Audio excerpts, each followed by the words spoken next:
그들은 강아지를 물살에 내맡겼고 어미는 그 모든 것을 지켜보고 있었다.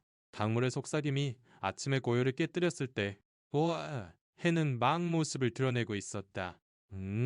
좁은 용수로였지만 물살은 세차게 젖은 둑을 때리고 있었다. 그 둑 한쪽의 야위였지만 백설처럼 하얀 털을 가진 강인한 진돗개 한 마리가 떨며 서 있었다. 크게 뜬 눈으로 그녀는 하염없이 아래를 내려다보고 있었다.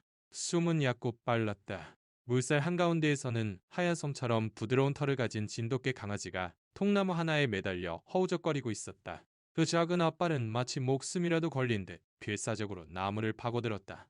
그리고 실제로 그러했다. 물이 강하게 밀려오자 통나무는 회전했고 강아지의 젖은 얼굴에 물보라를 일으켰다. 어미는 발톱을 흙게 받고 조금이라도 더 몸을 내밀어 보려 했었다. 그녀는 작게 낑낑거렸다. 마치 누구든 제발 누구라도 도와달라고 애원하는 것 같았다. 덩수로는 인적이 드문 곳은 아니었다. 몇 미터 떨어진 곳에 좁은 길이 있었고 이따금 자전거나 낡은 오토바이가 지나갔지만 그 아침에는 인적 하나 없이 오직 물의 굉음과 어미 개의 거친 숨소리만이 울려 퍼졌다. 그녀는 동이 트기 전부터 그곳에 있었다. 두 개는 무수한 발자국이 가장자리를 따라 남아있어. 그녀가 내려갈 곳을 찾아 몇 번이고 오갔음을 말해주고 있었다.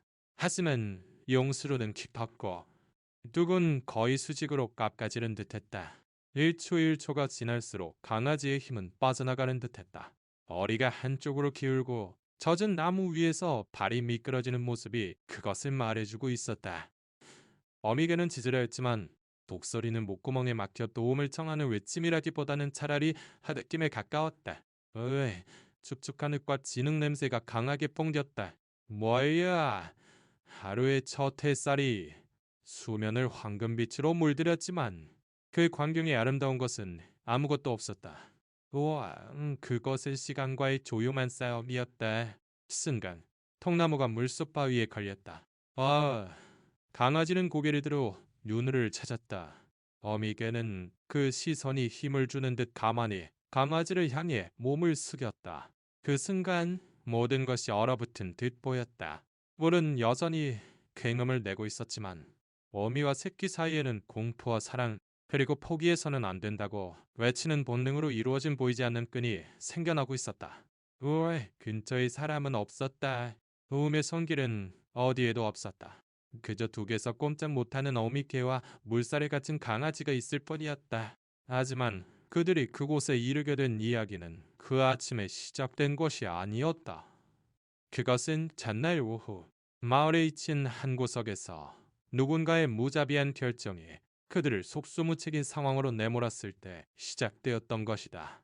그리고 물살이 작은 강아지를 아무도 원치 않는 결말로 밀어붙이는 동안 무언가 혹은 누군가가 그 먼지투성이 길에 나타나려 하고 있었다. 강원도 홍천의 청계리는 아침에는 멸치 육수 끓는 냄새가 오후에는 나무 향이 나는 곳이다. 길은 비포장이라 발밑에서 자갈 고르는 소리가 난다. 용수로 사고가 일어나기 전날 그날 하늘은 맑고 푸르렀고 언덕에서는 부드러운 바람이 불어내려왔다. 백설처럼 하얀 털을 가졌지만 지금은 고생으로 야윈 진돗개는 여느 때처럼 담벼락에 몸을 기대고 코를 땅에 댄 채 음식물 찌꺼기 냄새나 익숙한 향기를 맡으며 걷고 있었다. 그 옆에서는 하얀 솜처럼 부드러운 털을 가진 강아지가 개월스에 비해 튼튼했지만 아직은 위태로운 걸음으로 아슬아슬하게 걷고 있었다. 그 부드러운 귀는 아직 종긋 서지 않았다. 그 모습이 솜털처럼 부드럽고 가벼워 보여 모두가 그리 구름이라고 불렸다. 어미는 저 폐가들 사이에 은신처를 정했다. 볼은 아리었지만 쓸모는 있었다. 그곳에는 그녀와 누군가 버리고 간 골판지 조각 그리고 빛바랜 합성 섬유에 찢어진 담요가 있었다. 그녀는 그곳에 도착하면 코로 자리를 정리하고 잠시 머물렀다. 그리고는 먹을 것을 찾으러 나가지만 결코 멀리 가지 않았다.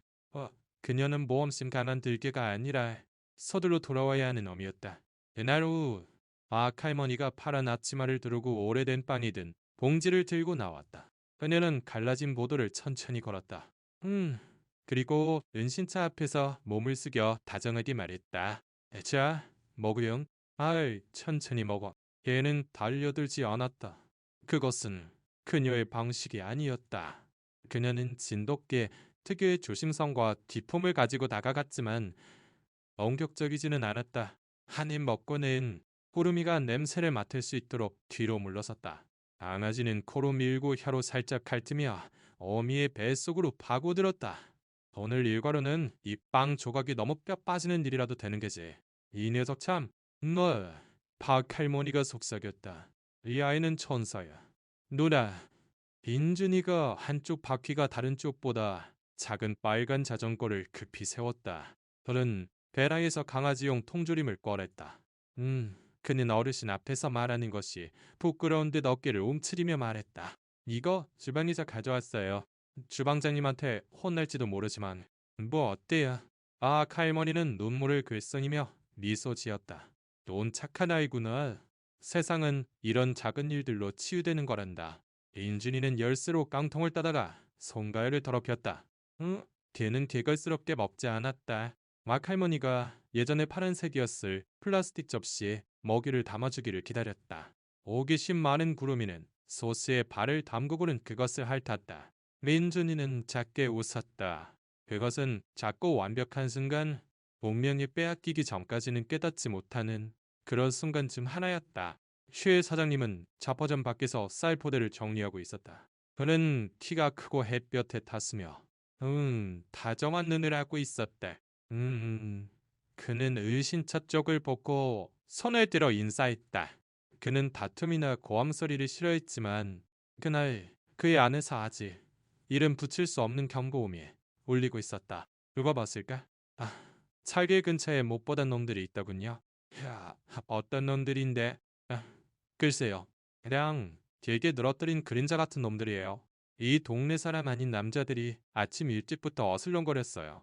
검은 부츠에 휘발유 냄새 나는 재킷을 입은 놈들. 마치 이 마을이 자기들한테 뭐 빚이라도 진 것처럼 이쪽을 쳐다보더군요. 박 할머니는 입을 꾹 다물었다.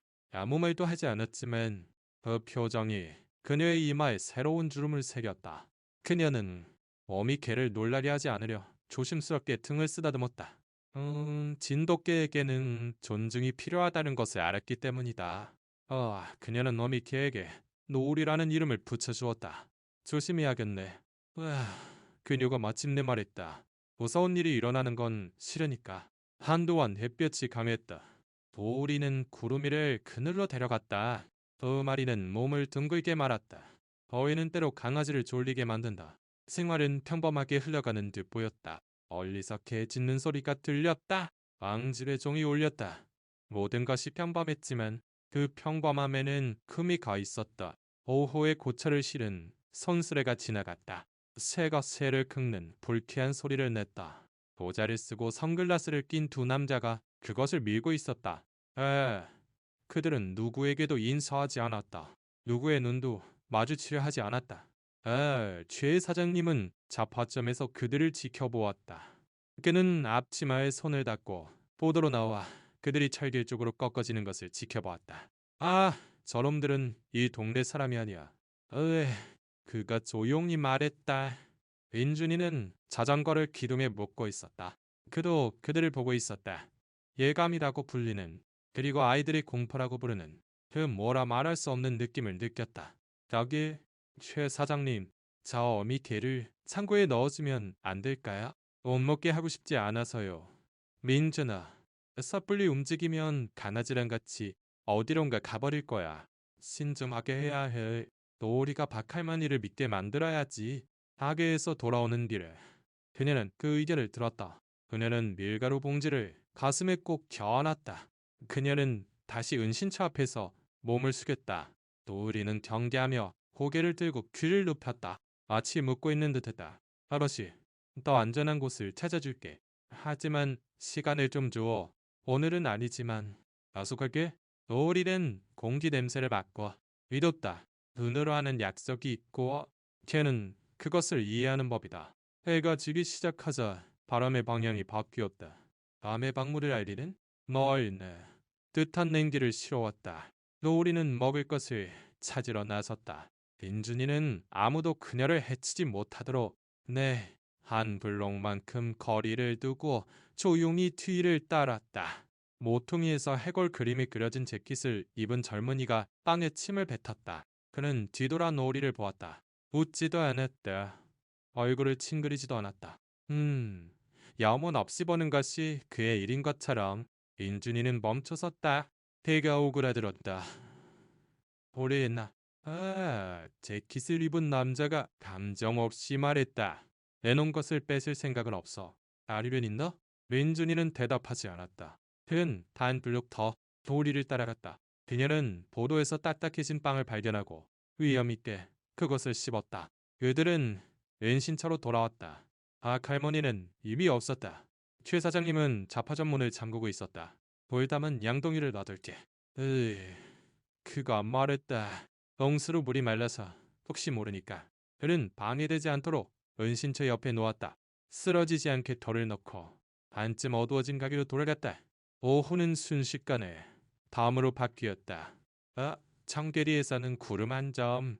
해안 방울이면 그걸로 끝이다. 가로등의 노란 불빛은 밝음보다는 슬픔을 가져다 주었다. 철길 쪽에서 오토바이 소리가 들렸고 그리고 또 한대 벚철 순수레는 더 이상 없었다. 노을이는 구름 위에 누웠다. 강아지는 아슬아슬한 숨소리를 내고 있었다. 그녀는 끈기 있게 구름 위를 핥았다. 그 순간 세상은 다시 안전해졌다. 그렇지 않게 되기 전까지는 낮은 무렵 멀리서 개가 짖었다. 다른 개가 응답했다. 세 번째 개는 조용했다. 바람이 집들 사이를 스치며 휘발유 냄새를 씌워왔다. 그것은 너무나 미미해서 누구나 요리 연기로 착각할 정도였다. 노을이는 한쪽 귀를 세웠지만 움직이지 않았다. 쿠르미는 그녀의 가슴 밑에서 따뜻하게 숨 쉬고 있었다. 그녀는 머물기로 결정했다. 범이란 그런 결정을 하는 법이다. 만정기, 그 다음 의심. 올 재킷을 입은 남자가 모자를 쓴 남자들과 만났다. 그들은 끊어지는 말로 조용히 이야기했다. 한 명이 용스러 쪽을 가리키자 다른 한 명이 소리 없이 웃었다. 그것은 큰 웃음이 아니라 감정을 잃은 자들의 뒤틀린 미소였다. 독격자는 없고 단지 고양이 한 마리가 달려갔을 뿐. 노란 가로등을 아주 잠깐 가리는 그림자였다. 새벽은 느리고 무겁게 지나갔다. 누군가 기침을 했다. 돌리 있는 트럭이 고속도로를 달렸다. 그 세상은 계속되고 있었다. 노을이도 또한 숨을 쉬고 헤아리고 한쪽 눈으로 경계하고 다른 쪽 눈으로 꿈을 꾸었다. 날이 밝자 할머니는 평소보다 일찍 집을 나섰다. 그녀는 깨끗한 담요를 들고 있었다. 바람을 막아주는 창고들로 오늘 중으로 그들을 옮기고 싶었다. 일을 잘 처리하고 싶을 때처럼 그녀는 흥분과 불안을 느꼈다. 그녀는 머리를 묶고 열쇠를 손에 들고 모퉁이를 돌았다. 그녀는 은신처를 보았다. 돌판지를 보았다. 앞성섬유 담요를 보았다. 머리를 보고 그리고 구름이를 보지 못했다. 그녀는 멈춰 서서 숨을 쉴 수 없었다. 담요가 손에서 미끄러져 떨어졌다. 이해하는데 1초. 소리 지르는데 또 다른 1초가 걸렸다. 어미개는 벌떡 일어나 담요 냄새를 맡고 골판지 냄새를 맡고 흙 냄새를 맡았다. 그러고는 아무도 대답할 수 없는 질문을 던지는 눈으로 할머니를 보았다. 그녀는 다시 냄새를 맡고 양을 핥히고 작은 완을 그리며 걷고 털을 땅에 박고 킁킁거리다. 짖는 소리도 아닌 소리로 한번 울었다. 그것은 끊어질 듯한 부름이었다. 할머니는 아무도 없는 허공에 도움을 청하듯 뒤를 돌아보았다. 아직 너무 일렀다. 그녀는 최 사장님의 이름을 불렀다. 그는 셔츠 단추를 잘못 채우고 부은 눈으로 나왔대. 무슨 일이에요? 그녀는 은신처를 가리켰다. 그는 즉시 이해했다. 당이 무너질 때 다는 말이 필요 없. 베이트어너스의 건단나무 구석구석 확인했다. 에너지의 흔적은 없고 단 부스러기나 아무것도 없었다. 단지 노리의 냄새만이 있었다. 짙게. 그리고 그만큼 절망적으로 어디 간 게 아니야? 해가 굳은 목소리로 말했다. 노을이는 더 이상 그곳에 없었다. 그녀는 울타리가 있는 길을 따라 코를 땅에 스칠 듯이 달리고 있었다. 막 할머니와 최 사장님은 그녀를 따랐다. 박 할머니는 잘 달리지 못하지만 와, 그날 그녀의 다리는 20살은 젊어져 있었다. 아, 그들은 공터 모튼 이를 지나 갈라진 보도를 지나 철길 근처의 도랑을 넘어 그녀를 따랐다. 그들은 물이 세차게 흐르는 것을 보았다. 거품이 걸려있는 통나무에 부딪혔고 진흙 위에 기슭 가까이에는 지형이 무너진 곳에서 사라지는 작은 발자국이 있었다. 최 사장님은 조용히 욕을 지씹었다. 할머니는 숄로 입을 가렸다. 용감한 진돗개는 아래를 내려다보며 길게 울부짖었다. 아침의 냉기가 칼날처럼 날카로워졌다. 인준이가 한 손으로 자전거를 들고 숨을 헐떡이며 왔다. 무슨 일이에요? 그는 알면서도 물었다. 아무도 끌려갔다고 말하고 싶지 않았다. 아무도 던져줬다고 말하지 않았다. 잔혹함이 서둘러 닥칠 때 어떤 말도 충분하지 않았다. 인준이는 물살을 보고 너우리를 보고 맙대이 딱 눈물이 눈에 고였지만 아직 덜어지지는 않았다. 이건 동물보호단체에 연락해야 해. 최 사장님이 휴대폰을 찾으며 말했다. 그리고 근처에도 할머니가 덧붙였다. 그리고 누구라도 좋으니 오우리는 기다리지 않았다. 그녀는 둑을 따라 걸으며 마치 기슭이 그녀를 끌어당기는 것처럼 몸을 내밀었다. 그녀는 짧고 완고한 걸음으로 걸었다. 때때로 몸을 숙여 차가운 물에 코를 대고 뱀새를 확인하려는 듯했다. 그녀는 몸을 내밀고 가만히 물살을 계속 쳐다보았다. 내 세상은 단 하나의 질문으로 축소되었다. 마을의 웅성거림이 깨어나기 시작했다. 아니 가마에서 나오고 문이 삐걱거리고 의사들이 뒤늦게 울었다. 평범한 생활은 그 온화한 소음을 계속했지만 옹수록 기슭에서는 소음이 달랐다. 거품이 부딪히는 소리, 말로 표현할 수 없는 어미의 부름. 그날이 그들 안에서 무언가를 영원히 바꿔버릴 것이라고 이해한 세 사람의 존재. 할머니는 노을이 바로 옆에서 말했다. 아가씨, 천천히. 우리가 있잖니. 어미개는 재빨리 그녀를 보았다. 아주 잠깐의 인식. 길고 다정한 몸짓을 할 시간은 없다. 그녀는 더욱 몸을 숙였다. 앞발이 지늘게 홈을 만들었다. 울보라가 세차게 일어 그녀의 코를 찼다. 그녀는 뒷걸음질 찼다. 몇 번이고 시도했다. 인준이는 아직 단이 단단한 경사면 아래쪽으로 뛰어내렸다. 최 사장님이 그를 막았다. 가지마. 위험해. 불살을 봐. 윈준이는 보았다. 물은 나뭇가지와 봉지, 그리고 그곳에 있어선 안 될 것들을 실어 나르고 있었다. 그의 손은 차가웠다. 그는 어디로 가야 할지 모른 채 달리고 싶은 충동을 안고 서 있었다. 막 할머니는 쇼를 벗어 노을이에게 들러주었다. 완벽한 겉옷은 아니었지만 너는 혼자가 아니야라고 알리는 신호였다. 걔는 떨고 있었다. 에이, 저 때문이 아니라 분노와 공포와 사랑 때문이었다. 최 사장님은 마침내 동물보호단체와 빠르게 이야기했다. 주소는 철길 근처 영수로 옆이라는 이정표. 그리고 군청과 이야기했다. 밧줄이랑 다 가지고 와준대요. 그는 전화를 끊고 할머니를 보고 벤진이를 보고 물살을 보았다. 너무 늦겠지. 그거 솔직하게 말했다. 무거운 침묵이 그들의 목을 조였고 그 침묵 속에서 현실은 한 걸음 앞으로 나아갔다. 노을이는 둑을 재고 불의 치세를 느끼고 늘 희망의 위가 아니라 아래에 있음을 이해하고 알을 굳히고 몸을 비틀고 마치 그녀 자신의 방식으로 기도하듯 짧은 숨을 내쉬었다. 마을의 다른 사람들은 아직 몰랐고 세상 사람들도 그랬다. 하지만 그곳 청계리 기슭에서 이야기는 불가능을 향해 꺾이기 시작했다. 서두르지 마. 할머니가 애원과 명령이 섞인 목소리로 속삭였다. 힘내. 조금만 더 기다려. 어미개는 다시 물살을 보았다. 회전하는 통나무의 그림자를 보았다. 거품을 보았다. 위험의 이름이 있을 때 어미만이 느끼는 부름을 느꼈다. 그녀의 강인한 근육이 활처럼 팽팽해졌고, 그리고 그 순간 공기가 희박해지고 기슭이 좁아졌을 때 멀리서 짧은 사이렌 소리가 들렸다. 그것은 대도시의 것이 아니라 구멍난 길을 넘어 다가오는 작은 도움의 소리였다. 그것은 어떤 보장도 아니고 단지 오른 중이라는 약속에 불과했다. 노우리의 시선은 변하지 않았다. 그 눈은 아래를 향한 채였다. 물은 아직 밀려오고 있었다. 최 사장님은 양손으로 주먹을 꽉 쥐었다. 민준이는 자전거를 땅에 내려놓았다. 최 사장님은 양발을 벌리고 단단히 서서 누군가 필요하다면 지탱할 준비를 했다. 왜냐하면 이제부터 일어날 일은 온화한 목소리로는 이야기되지 않기 때문이다. 그것은 피부로 느껴지는 것이다. 그것은 눈에 새겨져 영원히 배우는 것이다.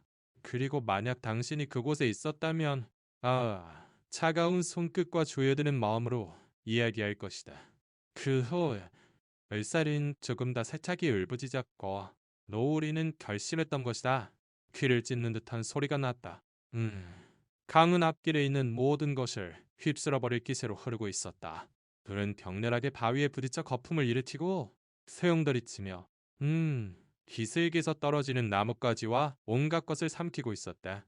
너울이는 아직 울부짖고 있었다. 그 강인한 발은 떨렸지만 나래를 응시하는 것을 멈출 수 없었다. 그곳에 그녀의 작은 새끼가 물살 한가운데 발이 묶여 통제불능으로 떠다니는 통나무에 필사적으로 매달려 있었다. 기웃들이 구름이라고 부르던 강아지는 절망적으로 낑낑거렸다. 그 눈은 어미를 찾으며 놓아달라고 애원하는 것 같았다.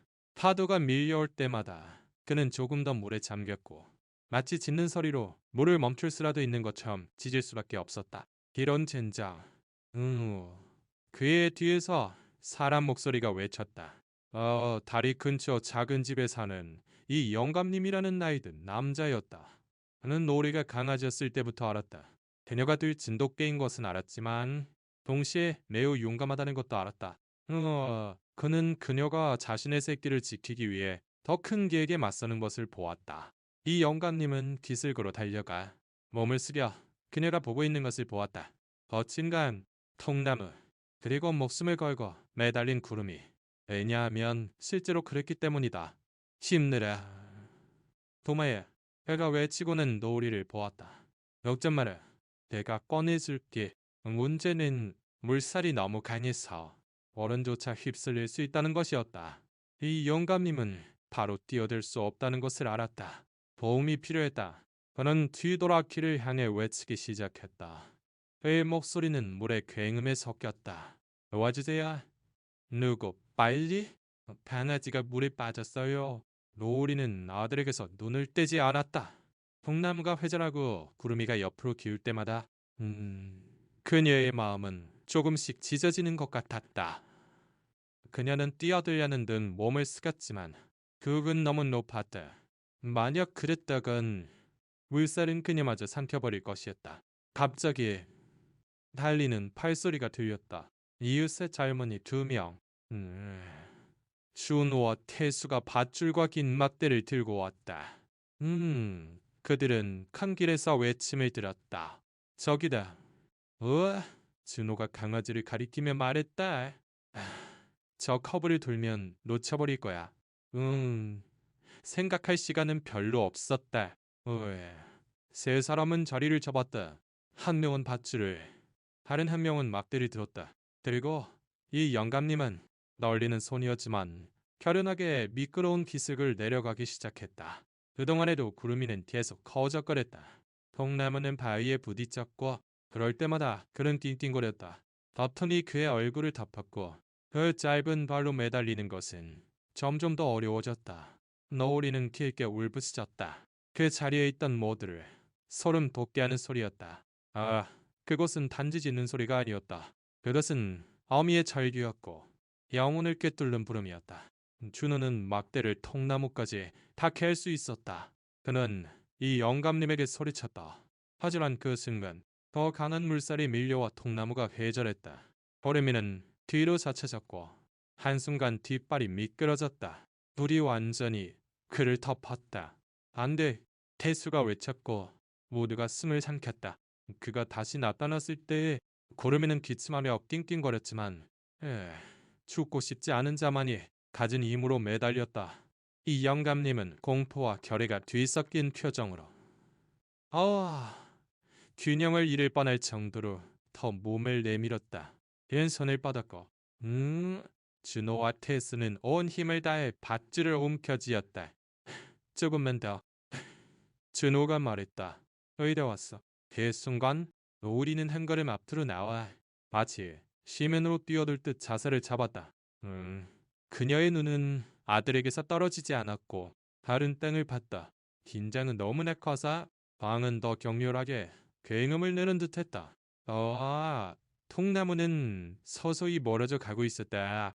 빠르지는 않았지만 이 조이초가 영원처럼 느껴질 만큼은 빨랐다. 준호가 들고 있는 밧줄은 팽팽해졌고 테스의 손가락 관절은 움켜쥔 힘으로 하얗게 변했다. 이 영감님은 무릎까지 흠뻑 젖었다. 그는 숨을 헐떡였다. 니슬게 진을 뒤 그의 장화에 달라붙어 모든 움직임을 더 어색하게 만들었다. 놓치지 마. 준호가 외쳤다. 문제는 놓고 싶은 이야가 아니라 어떻게 그에게 다가가는 이였다. 엄나무가 회전할 때마다 구름이는 물속으로 잠겼다. 하얀 거품이 완전히 그를 덮었고 다시 떠오르면 그는 기침하고 머리를 흔들고 다시 매달렸다. 기슭의 노을이는 반쯤 미쳐 짓과 울부짖고 어느 순간에는 내려갈 곳을 찾아 이리저리 오가기 시작했지만 낭떠러지는 가파르고 미끄러웠다. 물의 소리는 너무 커서 다른 곳은 거의 들리지 않았다.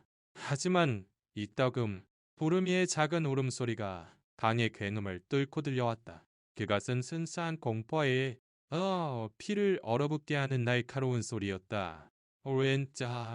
왼쪽 태수가 물살이 한순간 느려 보이는 곳을 가리키며 외쳤다. 이 영감님은 그쪽으로 방향을 틀었지만 통나무에 손을 뻗으려던 바로 그 순간 그 나뭇가지가 그를 쪄서 하리로 밀어냈다. 안 돼.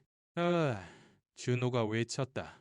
그리고 한순간 모두가 그를 잃었다고 느꼈다. 통나무는 다시 나타났지만 이번에는 더 멀리. 구름이는 아직 거기에 있었고 크게 눈을 뜨고 떨고 있었다. 숨도 쉴 수 없을 정도였다. 노을이는 길고 깊은 울음소리를 냈다. 그 소리에 다리를 건너던 두 사람이 멈춰섰다.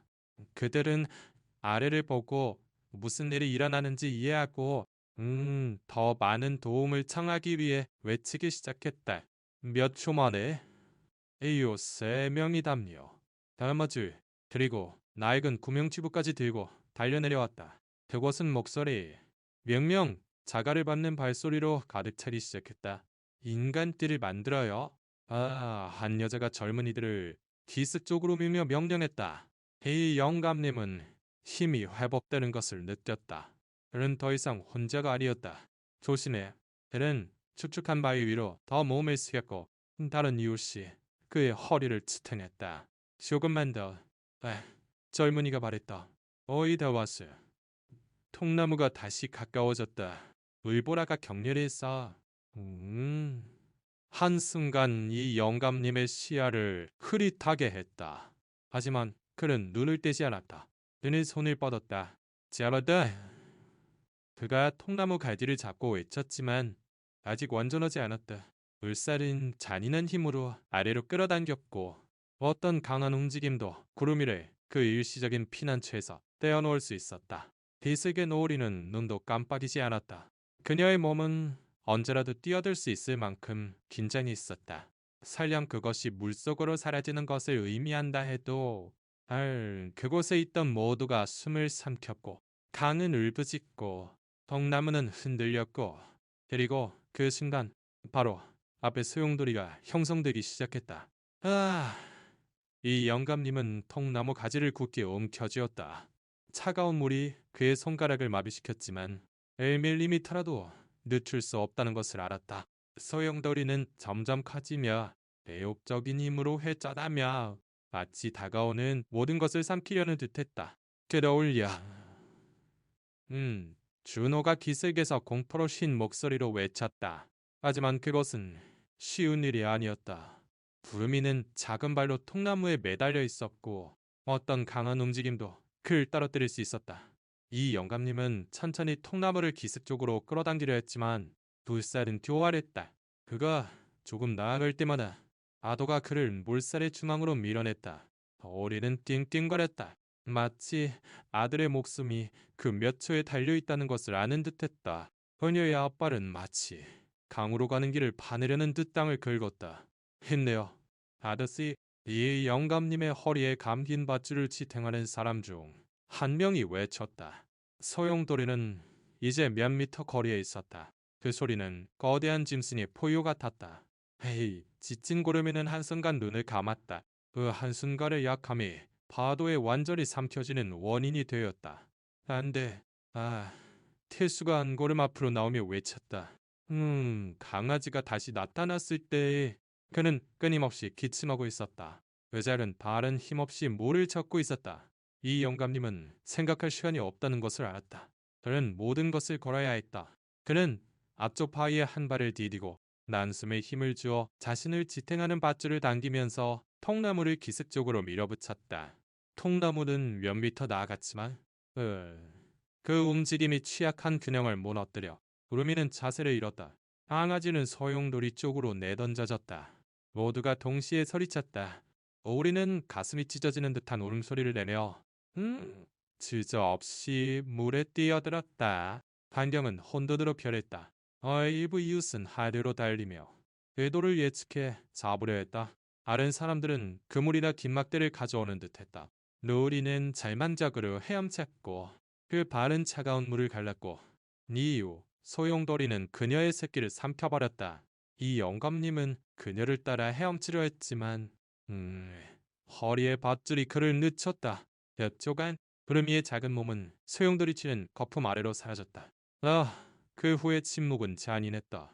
단지 물의 굉음과 무슨 일이 일어났는지 이해하려는 사람들의 숨소리만이 들렸다. 도리는 아직 원을 그리며 헤엄치고 찾고 잔스하고 숨을 쉬기 위해 따오르고 그리고 다시 잠수했다. 그녀는 포기하지 않았다. 지 영감님은 하류를 내려다보다가 갑자기 파도 사이에 뭔가가 빛났다. 몇 미터 앞에 세차게 흐르는 물에 실려가는 작은 하얀 덩어리가 나타났다. 고름이다. 저기다. 준호가 가리키며 외쳤다. 준호는 평생 한 번도 없을 만큼 간기색을 달렸다. 너타리에 나 신발에 달라붙고 나뭇가지가 얼굴을 쳤지만 그는 속도를 늦추지 않았다. 뒤에서 다른 이웃들이 물의 굉음에 사라지는 지시를 외치며 따랐다. 아주 큼뻑 졌고 허리에 밧줄을 매단 채인 이 영감님도 그들을 쫓아가려 했다. 가슴이 타는 듯이 뜨겁고 냉기가 숨을 먹게 했지만 저 강아지를 놓칠 수는 없었다. 로우리는 아직 물속에 있었고 아무도 예상치 못한 힘으로 하류를 헤엄치고 있었다. 그녀의 짖는 소리는 짧았고 노력으로 끊겼으며 이따금 거품 아래로 사라졌다가 몇 미터 앞에서 다시 떠올랐다. 더 빨리 물살에 휩쓸릴 거야. 대소가 멀리서 그를 잡을 기회를 찾으랴. 긴 맞들을 손에 들고 달리며 외쳤다. 멀리 물보라 바위 사이에 구름이의 작은 하얀 모습이 떠올라 옆으로 회전하며 에이 딱은 영혼처럼 느껴지는 몇 초간 물속에 잠겼다. 그가 사라질 때마다 모두의 심장이 멎었다. 반은 무자비했다. 몇 미터 앞에는 작은 나무 다리가 있었고 운 좋게도 그것이 저지선 역할을 할 가능성이 있었다. 하지만 그것은 만약 구름이가 잡히지 않고 그곳을 지나가면 날카로운 바위투성이에 훨씬 더 위험한 강 구간으로 나아간다는 것도 의미했다. 다리까지. 이 영감님이 명령했다. 그리고 모두가 속도를 높였다. 외침 소리를 알아차린 마을 사람들이 집에서 나오기 시작했다. 창문으로 보는 이도 있었고 오라 달리는 이도 있었다. 한 사람의 기슭에서 큰 밧줄을 던졌다. 그러니까 낡은 어망을 들고 나타났다.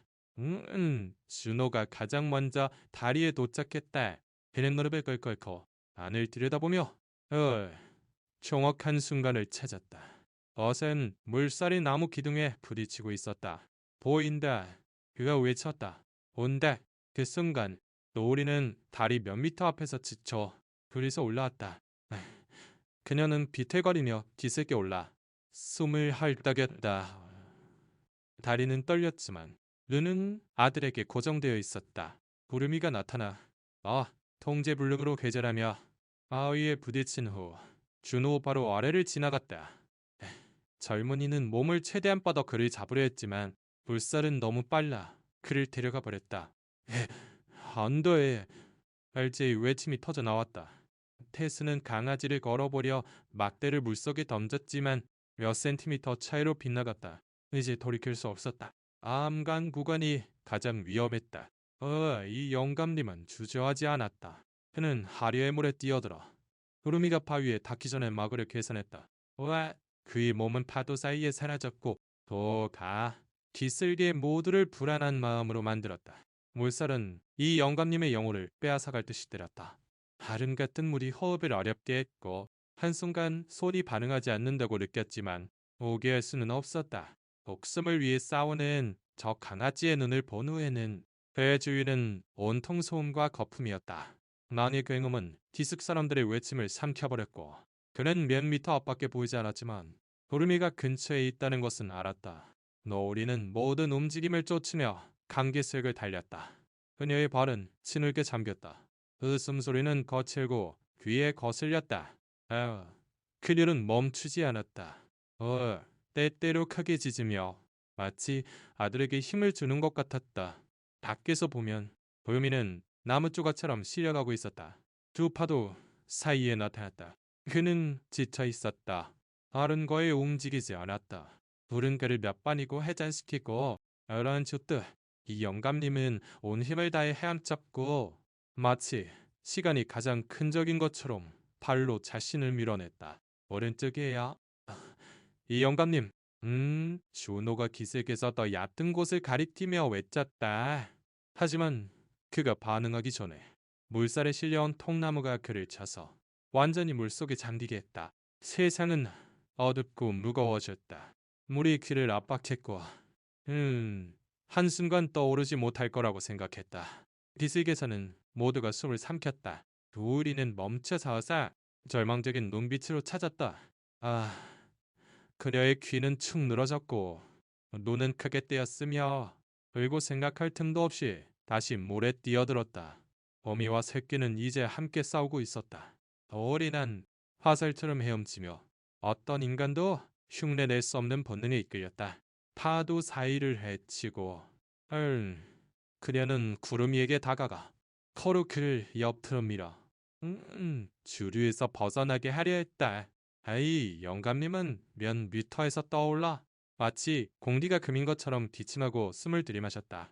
그가 노을이와 강아지를 보았을 때 의 안에서 무언가가 다시 불타올랐다. 그는 가능한 모든 방법으로 물을 가르며 그들을 향해 헤엄쳤다. 시간은 천천히 흘렀다. 구름이는 떠있을 힘이 거의 남아있지 않았다.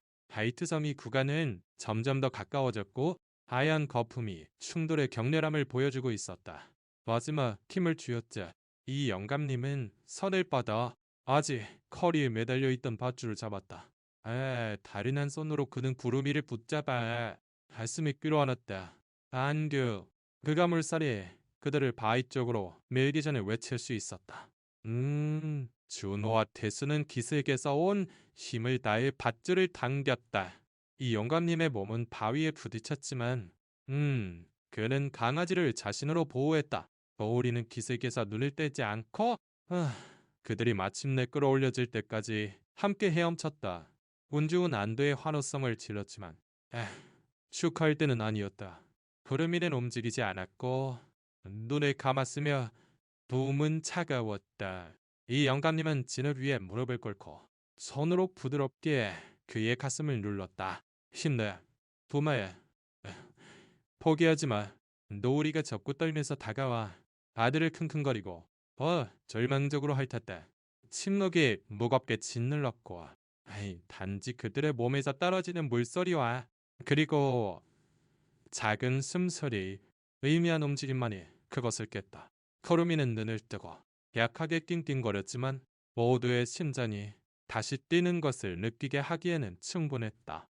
강의 굉음은 서서히 잦아들었고 마치 더 이상 흘려보낼 것이 없다고 이해한 듯했다. 기슭은 발자국, 부러진 나뭇가지, 하늘을 비추는 물웅덩이로 가득했다. 그곳 직삽담요 위에서 이 영감님은 구름이를 팔에 안고 있었다. 강아지는 떨었고 이 작은 눈은 고통스럽게 띄었다 감겼다 했다. 그는 짧게 숨을 쉬었지만 네 숨은 쉬고 있었다. 노리가 옆에 와서 따뜻한 벽처럼 바싹부터 누웠다.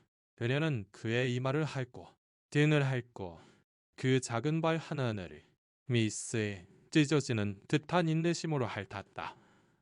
그러고는 강아지의 목에 코를 대고 거기에 머물며 그 숨소리를 듣고 어미만이 가진 비밀시계로 그 심장 박동을 세웠다. 아무도 거창한 말을 하지 않았고 영웅적인 외침으로 그 광경을 깨뜨리는 이도 없었다. 모두 마치 청력이 제자리로 돌아온 것처럼 안도의 한숨을 내쉬었을 뿐이다. 준호는 밧줄을 덮고 찢어져 땅에 주저앉았다.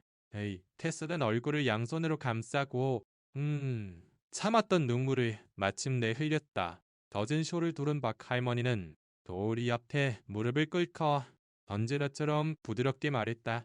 여기 있단다. 아가씨. 최악의 상황은 지났으니까. 동길은 찌르고 안도의 향기가 났다. 구름 사이에서 망설이던 해가 마침내 빛나며 부드러운 빛으로 그 광경을 따뜻하게 했다. 새 한 마리가 허락 없이 지족이었다. 완고한 생명이 그 역할을 다한 것이다. 이 영감님은 어미 개가 계속 따뜻하게 해줄 수 있도록 구름이를 담요 위에 놓았다. 그는 마비된 손으로 그 등을 쓰다듬었다. 그는 갓난아기에게 말하듯 그에게 이야기했다. 힘내라. 챔피언, 이제 괜찮아. 노을이는 한순간 고개를 들었다. 그녀는 이 영감님을 가만히 쳐다보았다. 공포도 아니고 의심도 아니고 그것은 고대부터 내려온 감사의 마음, 아사면이 필요 없는 종류의 것이었다. 그녀의 눈썹에는 진흙기, 네 속눈썹에는 무리, 그리고 지친 모든 근육에는 피로가 있었다. 그럼에도 그녀는 크고 거대해 보였다. 마을 사람들도 조심스럽게 다가오기 시작했다. 그들은 반의하고 싶지 않았다. 그들은 서툴지만 애정 어린 것들을 가져왔다. 마른 겉옷, 따뜻한 물이 담긴 컵, 부드러운 빵 한 조각, 아무도 도울 일이 없냐고 묻지 않았다. 그들은 도왔다. 그것이 가장 순수한 형태였다. 뼈 뜨는 곳으로 데려갑시다. 마클모니가 제안했다. 여긴 바람이 차니까 세 사람이 조심스럽게 담요를 빛이 막힘없이 쏟아지는 트인 곳으로 옮겼다. 노을이는 새끼에게 바싹 붙어 어떤 것도 그들을 떼어놓지 못하게 했다. 구름이는 작게 낑낑거리며 마치 자석에 이끌리듯 어미의 가슴을 코로 찾았다. 그는 온기를 찾았다. 심장 박동을 찾았고 자신의 자리를 찾았다. 나리 위에서 두 구경꾼이 속삭였다. 그중 한 명이 아주 작은 목소리로 아무도 듣고 싶지 않지만 모두가 생각하는 것을 입에 담았다. 저건 사고가 아니었어. 그는 문제를 일으키기 위해 말한 것이 아니었다. 그의 눈이 필요한 세부사항에 이끌렸기 때문이다. 누군가 몇 미터 상류에서 본 찢어진 자루, 기슭이 무너진 곳에서 사라지는 작은 발자국, 그리고 바람이 일찍부터 싫어온 연료 냄새, 작은 조각들이 무언가 다른 것을 형성하고 있었다. 항상 소란 없이 관찰하는 최 사장님은 그 말을 주머니에 넣었다. 어민을 찾아 소리칠 때가 아니라 생명을 구할 때였다. 어서에 데려가야 해. 그가 조용히 말했다. 따뜻하게 하고 진찰받고 필요하면 수액도 맞고 그리고 맛있는 밥도. 준호는 고개를 끄덕였다. 테스도 그랬다. 란 이웃이 자신의 트럭을 내놓았다. 다른 이웃이 말은 담요가 든 상자를 가져왔다. 박 할머니는 여정이 너무 낯설게 느껴지지 않도록 자신의 냄새가 된 철을 그 아래 넣었다. 안에서 떨고 있던 이 영감님은 심호흡을 했다. 아직 긴 길이 남아있다는 것을 그는 알았다. 노우리는 경계했다. 으르렁거리지 않았다. 단지 그들이 무엇을 하려는지 묻는 듯 앞으로 나섰을 뿐이다. 갈머니는 양손을 벌려 허락을 구하듯 말했다. 잠깐만 데려갈게. 아가씨, 와, 추위를 가시게 하고, 진찰 받게 하려고? 응, 좋아질 거야. 약속할게. 진돗개는 코를 내려 담요 냄새를 맡았다. 박 할머니, 이 영감님, 신호의 냄새를 맡았다. 트럭 냄새를 맡았다. 그녀는 반대하지 않기로 결정했다. 말을 이해해서가 아니라 의도를 인식했기 때문이다. 그녀는 커럭 구름이를 장전하고 아주 천천히 그들을 상자 안에 넣는 것을 허락했다. 같은 움직임으로 틈없이 그녀 자신도 안에 들어가 강아지 주위로 몸을 말았다. 마치 부족했다는 듯이. 가자. 최 사장님이 뒷문을 열며 말했다. 천천히. 도망 조심하고. 보호석까지의 길은 길지 않았지만 그날은 돌투성이 지도처럼 느껴졌다. 트럭은 유리그릇을 옮기던 무릉덩이를 피하며 조용히 움직였다. 준호와 태수는 짐칸에 앉아 상자가 움직이지 않도록 지켜보았다. 조수석의 박 할머니는 휴대폰에서 눈을 떼지 않았다. 그녀는 미리 연락했고 지금 다시 가고 있다고 알리고 있었다. 노을이는 한순간도 강아지에게서 떨어지지 않았다. 엔진의 진동이 상자에 절해졌다. 깨끗한 담요 냄새, 따뜻해진 구름이는 긴장을 풀기 시작했다. 아주 약했던 호흡이 조금 더 깊어졌다. 어미의 따뜻한 혀가 느리고 규칙적인 체면 같은 리듬을 만들어냈다. 곧 도착한단다. 우와, 얘야. 박할머니가 뒤를 향해 속삭였다. 맞지? 그녀의 목소리가 공중을 날아 그들 옆에 누울 수라도 있는 것처럼. 어서 입구에서는 송이라는 단단한 손과 아픔과 사랑을 모두 이해하는 눈을 가진 젊은 수의사가 기다리고 있었다.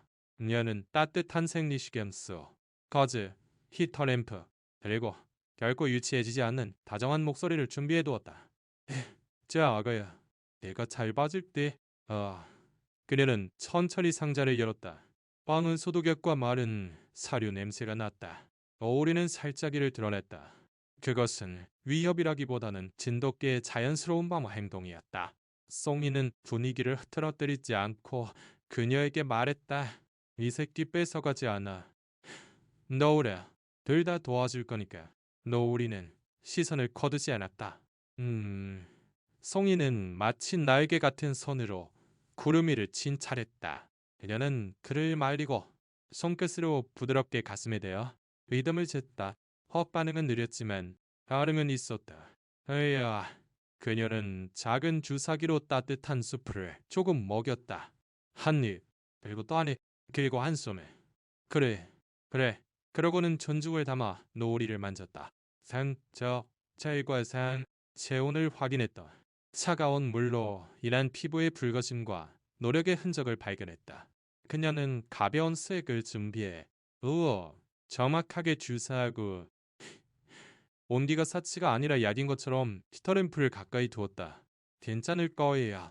그녀는 위로가 아니라 진단으로 말했다.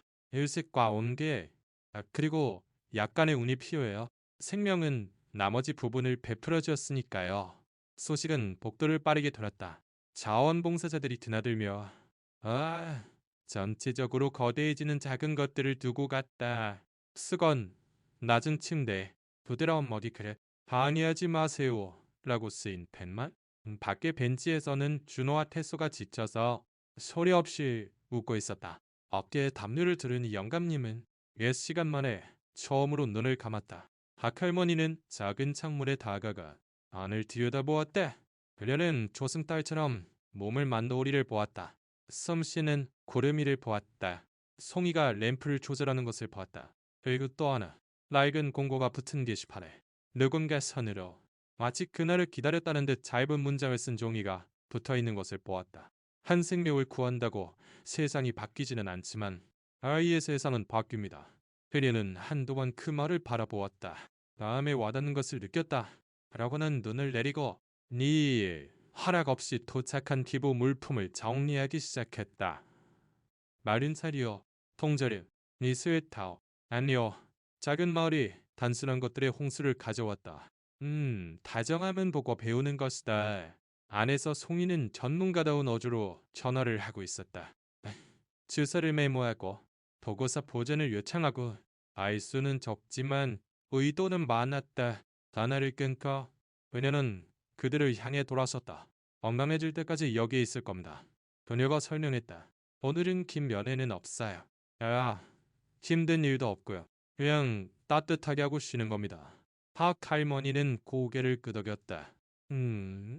너도 그랬다. 더 활발한 태수가 모두가 알고 싶은 것을 물었다. 선생님, 방에서의 일.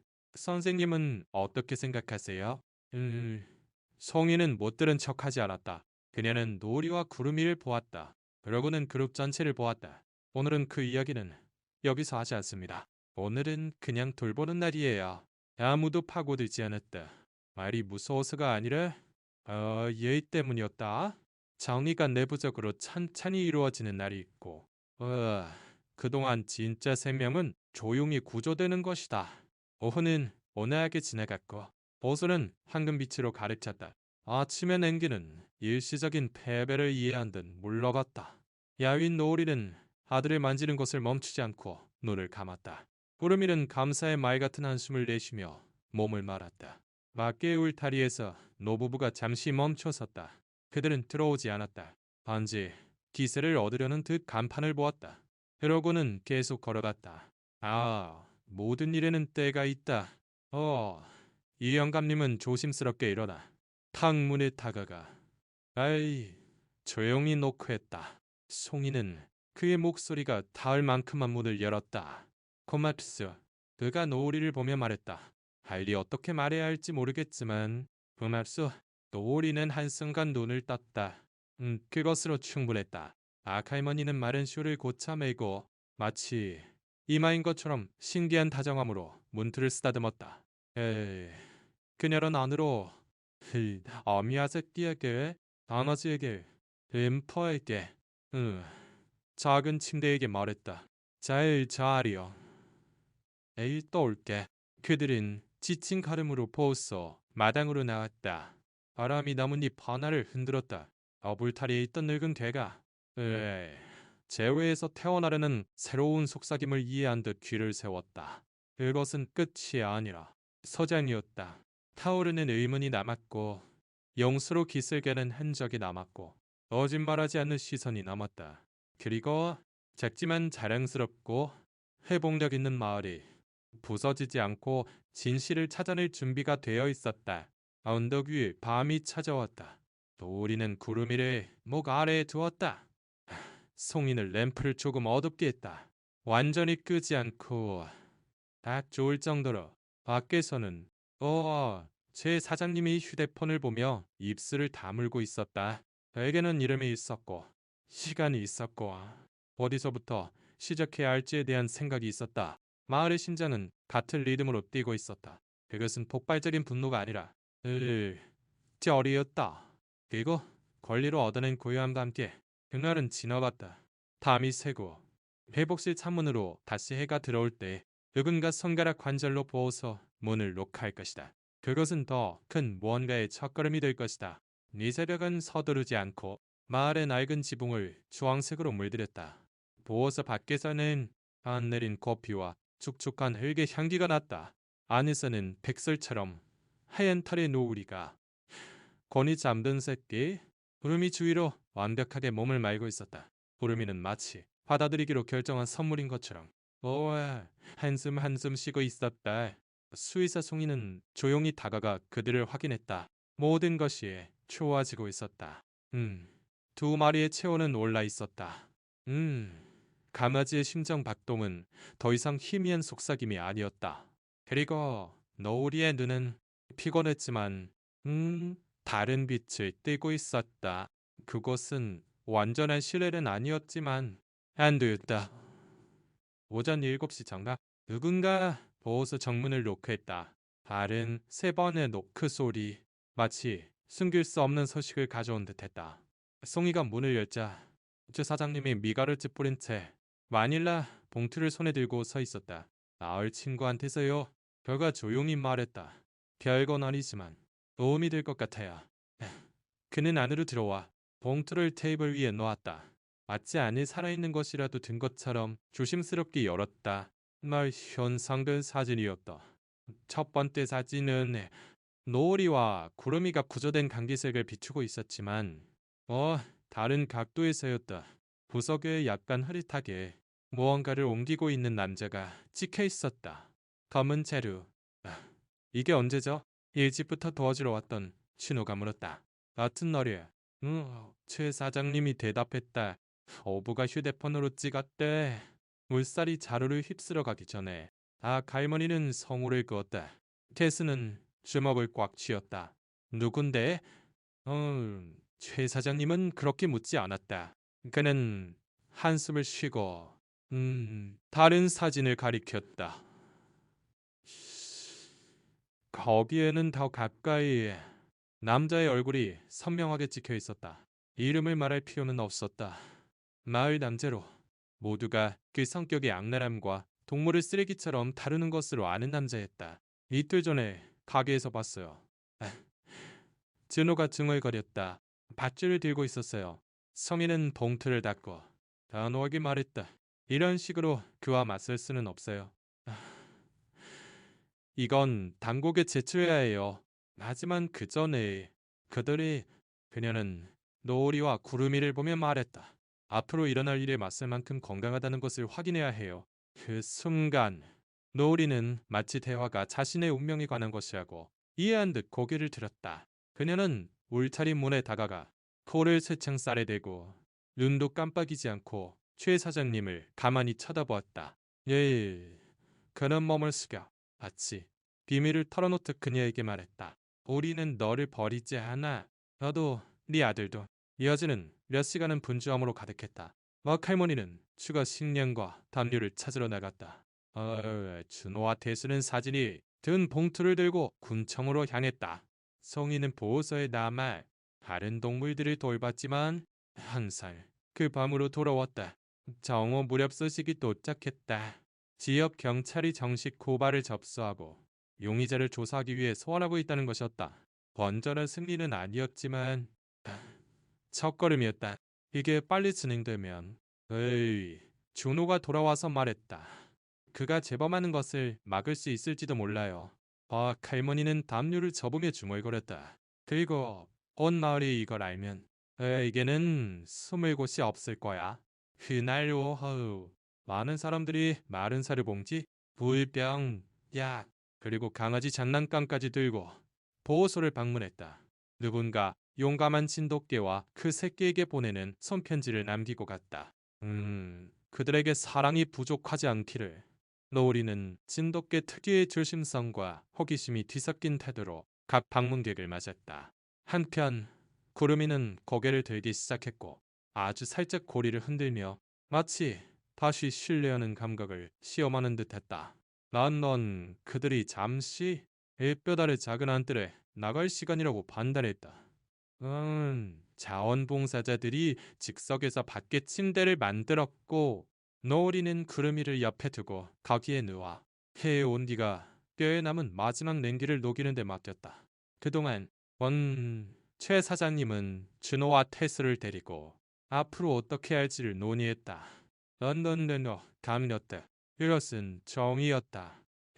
더 많은 증언을 모으고 다른 이웃들에게 본 것을 이야기하도록 설득하고 그리고 무엇보다도 보호소가 위험에 처한 어떤 동물이든 보호하기 위해 마을의 지지를 얻을 수 있도록 하는 것이었다. 해가 지기 시작하고 이상한 감각이 공기를 감쌌다. 무언가 중요한 일이 일어나기 전에 느끼는 평화와 긴장이 뒤섞인 감각. 그리고 노을이와 구름이가 황금빛 아래에서 몸을 말고 자는 동안 밖에서는 눈을 돌리지 않을 준비가 된 보이지 않는 사람들의 사슬이 형성되고 있었다. 왜냐하면 때로 진실은 외쳐지는 것이 아니라 알아차려지는 것이기 때문이다. 그날 밤 바람은 평소와 다른 방식으로 불었고 마치 마을의 다리에서 다리까지 속삭임을 실어 나르는 듯했다. 린니의 목숨을 끊으려 했던 남자의 서식은 더 이상 비밀이 아니었다. 그것은 가게에서, 빵집에서, 호떡집에서 소문이 났다. 광장에서 노는 아이들조차 집에서 들은 것을 되풀이했다. 보호소에 사는 100살처럼 하얀 진돗개 머리가 밤새 잠을 이루지 못했다. 닭띠 소음이 들릴 때마다 그녀는 경계했고 마치 언제라도 강기슬에서 기억했던 그 그림자가 나타날까 두려워하는 듯했다. 성인은 울타리 옆 의자에 앉아 은유가 불안해하는 곳을 알아챌 때마다 다정하게 말을 걸었다. 이제 저기엔 없어. 노우래. 여기선 아무도 널 건드리지 않아. 다리 박자. 테스가 반응 걱정. 발은 분노한 표정으로 달려왔다. 주사받으라고 소원됐는데 안 났대요. 그가 아직 숨을 헐떡이며 말했다. 그리고 우리가 보호소에서 하는 짓은 시간 낭비라고 떠들고 다닌다나 봐요. 최 사장님은 덕을 굳혔다. 그렇다면 우리는 앉아서 기다릴 수 없어. 그가 당국에 가지 않는다면 마을 전체가 그에게 맞설 거야. 하지만 올바른 방법으로. 그날 중으로 할머니는 광장에서 모임을 소집했다. 그녀는 포스터나 SNS를 사용하지 않고 단지 집집마다 돌아다니며 믿을 수 있는 사람들과 이야기했다. 오후 5시에는 30명 이상이 그곳에 모여 있었다. 팔짱을 낀 이도 있었고 온노에 찬 눈을 한 이도 있었다. 옥수가 아닙니다. 박할머니가 단호한 목소리를 시작했다. 이것은 다시는 이런 일을 용납하지 않기 위함입니다. 날 준호가 최 사장님이 입수한 사진을 보여주었다. 웅상거림이 일었고 의난의 의미로 고개를 젓는 사람들이 있었다. 한 여자가 입을 막았다. 다른 한 여자는 마치 그 이미지가 육체적으로 그녀를 상처 입힌 것처럼 작은 아이를 껴안았다. 저 남자는 한산 동물을 학대했어요. 한 이웃이 말했다. 단지 지금까지 아무도 아무 말도 하지 않았을 뿐이죠. 그들 옆에 서 있던 송이가 목소리를 높였다. 그렇다면 지금이야말로 우리가 목소리를 낼 때입니다. 그리고 큰 소리로 군청 앞에서 평화적인 행진을 할 것을 제안했다. 영악한 문구를 내건 플래카드를 들고 마을이 더 이상의 잔혹 행위를 용납하지 않음을 보여주기 위해서다. 그들은 또한 증거로 증언을 비디오로 찍어 법적 압력을 가하는데 도움을 줄 수 있는 동물보호단체에 보내기로 동의했다. 이 모든 것이 밖에서 일어나는 동안 어소에서는 노을이와 구름이가 더 이상 끊임없는 공포의 그림자 없이 안뜰에서 첫걸음을 내디뎠다. 구름이는 약간 비틀거렸지만 호기심이 그를 앞으로 나아가게 했다. 노을이는 수호의 그림자처럼 그에게 바싹 붙어 있었다. 보세요. 한 자원봉사자가 속삭였다. 그들을 위해 우리가 하는 일. 그들은 아무것도 모르잖아요. 도임은 명확한 합의로 끝났다. 다음 날 모두가 플래카드와 울려 퍼뜨릴 결의를 가지고 광장에 모이기로. 그날 밤 보호소는 이상한 고요함에 휩싸였지만 불쾌하지는 않았다. 그것은 중요한 한 걸음을 내딛기 전에 심호흡을 하는 사람들의 고요함이었다. 왜냐하면 다음 날은 더 이상 박할머니, 최 사장님, 섬이 준호, 테스만이 아니기 때문이다. 그것은 일어서는 마을 전체가 될 것이다. 언덕 너머로 해가 얼굴을 내밀자 중앙 광장은 사람들로 채워지기 시작했다. 먼저 박할머니와 최 사장님이 작은 테이블과 물이 든 상자를 가지고 왔다. 다음으로 태수가 구름이를 위한 정의를 동물학대 이제 그만 이라고 쓴 손글씨 포스터 뭉치를 가져왔다. 옹성거림이 발소리, 플래카드에 덜컹거리는 소리, 그리고 점차 늘어나는 목소리에 반향과 뒤섞였다. 여성, 남성, 아이, 노인, 그리고 이전에는 지역사회 모임에 참여한 적 없는 젊은이들까지. 송이는 마지막으로 노을이와 구름이를 즉석 카트에 태우고 왔다. 동성거림은 그들을 보고 일제히 터져나오는 감탄으로 바뀌었다. 사람들은 그들을 놀라게 하고 싶지 않은 듯 천천히 다가왔다. 노을이는 조심스럽게 사람들을 보았다. 하지만 강아지의 순진함을 가진 구름이는 우와. 그리고 구름이의 혀가 살짝 내밀어져 마치 곤중에게 인사하듯 가볍게 흔들렸다. 아직 약했지만 그 눈빛은 세상을 다시 탐험하는 강아지의 호기심으로 반짝였다. 노을이는 어미로서의 경계심을 늦추지 않고 앞을 막아섰다. 이는 쩡게 세와지고 또는 한 명 한 명이 얼굴을 훑었다. 하지만 이번에는 군중 속에 위협이 없었다. 오직 따뜻함과 부드럽게 내밀어진 성들, 아이 선물들만 있었다. 넷네, 강아지용 비스킷, 오래된 고마공, 그리고 속삭이는 목소리들. 힘내. 후마에 리한 아이가 멀리서 손을 흔들며 말했다. 너울이는 고개를 살짝 기울이며 이들을 믿어도 될지 가늠하는 듯했다. 왕정은 이제 사람들로 가득 찼다. 헤이, 마을 주민들은 각자 손에 플래카드를 들고 있었다. 구름이를 위한 정의를. 동물학대. 이제 그만. 이라고 적힌 손글씨 포스터들이 바람에 가볍게 흔들렸다. 락 할머니는 작은 테이블 뒤에 서서 물병을 나눠주며 사람들을 독려했다. 우리는 여기에 평화를 위해 모였어요. 그녀가 단호하면서도 따뜻한 목소리로 말했다. 하지만 평화는 침묵이 아니에요. 우리의 목소리가 마을을 넘어 들려야 합니다. 최 사장은 군중 속에서 조용히 사람들을 정리하며 모두가 질서 있게 행진할 수 있도록 길을 안내했다. 도노와 테스는 블랙카드를 높이 들고 군중의 선두에 섰다. 송이는 노우리와 구루미를 태운 즉석 카트를 조심스럽게 밀며 따라갔다. 카트는 부드러운 담요로 덮여 있었고 구루미는 그 위에서 몸을 웅크리고 있었지만 이따금 고개를 들어 사람들의 목소리와 색깔 그리고 마을의 생기를 바라보았다. 노우리는 여전히 경계심을 늦추지 않았지만 그녀의 걸음은 조금 더 가벼워 보였다. 마치 이 모든 것이 자신과 새끼를 위한 것임을 어렴풋이 이해한 듯했다. 엔진은 군청을 향해 시작되었다. 발소리가 자갈길 위에서 리듬을 만들었고 플래카드의 덜컹거리는 소리와 사람들의 낮은 대화 소리가 뒤섞였다. 아이들은 어른들 사이를 뛰어다니며 아더는 웃으며 때로는 진지하게 구름이를 가리키며 이야기를 나눴다. 저 강아지가 물에서 사양한 거야.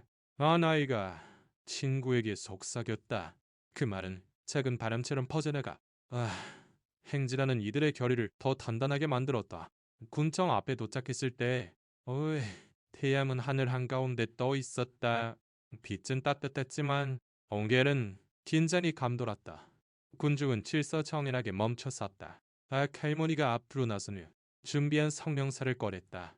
그녀의 목소리는 나이에 비해 놀라울 만큼 힘찼다. 우리는 오늘 여기에 모여 마을의 생명을 지키기 위해 목소리를 냅니다. 노우리와 구름이를 해치려 했던 이는 단지 한 마리의 강아지를 노린 것이 아닙니다. 우리의 믿음과 마을의 심장을 공격한 것입니다. 군중은 침묵으로 답했다. 에이, 그 침묵은 분노가 아니라 단결된 결심이었다. 최 사장이 옆에서 고개를 끄덕이며 분청 문을 바라보았다. 문이 열리고 몇 명의 공무원과 지역 경찰이 밖으로 나왔다. 그들은 군중을 보고 잠시 멈칫했지만 곧 다가와 성명서를 받아들었다. 조사는 진행 중입니다. 한 경찰이 말했다. 증거는 확보되었고 용의자는 곧 소환될 것입니다. 하지만 마을 사람들은 그 말만으로 만족하지 않았다. 준호가 앞으로 나서며 사진이 든 봉투를 건넸다. 이건 우리가 번 겁니다. 매일석에서 찍힌 사진이에요. 그 남자가 거기 있었어요. 그의 목소리는 떨렸지만 단호했다. 원중 속에서 작은 웅성거림이 일었다. 누군가는 그 남자를 그냥 두면 안 돼. 라고 외쳤다. 또 다른 이는 다시는 이런 일이 없어야 해. 라고 맞장구쳤다. 송이는 카트를 군청 계단 근처에 세우고 오리와 구름이를 부드럽게 쓰다듬었다. 이제 괜찮아질 거야. 와, 그녀가 속삭였다. 구름이는 그녀의 손을 살짝 핥았고 오리는 고개를 들어 군중을 바라보았다. 그 눈빛에는 여전히 경계심이 있었지만 어딘가에는 믿음의 씨앗이 싹트고 있었다. 그날 오후 정 앞에서의 행진은 지역신문과 SNS를 통해 퍼져나갔다. 정계리의 작은 이야기는 더 큰 무대로 나아갔다. 동물보호단체에서 연락이 왔고 그들은 추가 증거를 수집하고 법적 지원을 약속했다. 마을 사람들은 집으로 돌아가면서도 서로에게 다짐했다. 우리는 끝까지 지켜볼 거야. 구름이와 노우리가 안전할 때까지. 토옷으로 돌아온 송이는 노우리와 구름이를 따뜻한 밤으로 다시 데려갔다. 램프는 여전히 부드러운 빛을 내고 있었고 방 안은 사료와 소독약 냄새로 가득했다. 구름이는 담요 위에서 몸을 말고 이제는 조금 더 힘있게 숨을 쉬었다. 노우리는 그 옆에 누워 새끼의 작은 심장 박동을 느끼며 잠이 들었다. 송이는 문을 닫기 전 그들을 한 번 더 바라보았다. 너희는 이제 혼자가 아니야. 그녀가 속삭였다. 밖에서는 최 사장님이 전화를 걸고 있었다. 그는 지역 변호사와 통화하며 법적 절차를 더 명확히 하기 위해 조언을 구했다. 박 할머니는 보호소 마당에서 자원봉사자들과 함께 다음 단계를 논의했다. 마을 전체가 보호소가 되어야 해. 그녀가 말했다. 동물이든 사람이든 아무도 버려져선 안 돼. 다음 날 아침? 태양이 다시 언덕 위로 떠올랐다. 청계리는 평소처럼 조용했지만 그 조용함 속에는 새로운 힘이 깃들어 있었다. 노리와 구름이는 보호소 안뜰에서 햇볕을 쬐며 부드러운 바람을 맞았다. 구름이는 이제 꼬리를 조금 더 힘차게 흔들었고 노리는 그를 지켜보며 가만히 앉아 있었다. 그녀의 눈은 여전히 강을 향하고 있었지만 이제는 공포가 아니라 네 생존의 자부심이 담겨 있었다. 그리고 어딘가에서 마을의 속삭임은 계속되었다. 그들은 구름이를 구했어. 그리고 노리를 그리고 우리를. 그것은 단순한 이야기가 아니었다. 그것은 마을이 다시 일어선 이야기였고, 한 생명을 구하는 것이 세상을 바꿀 수 있다는 증거였다.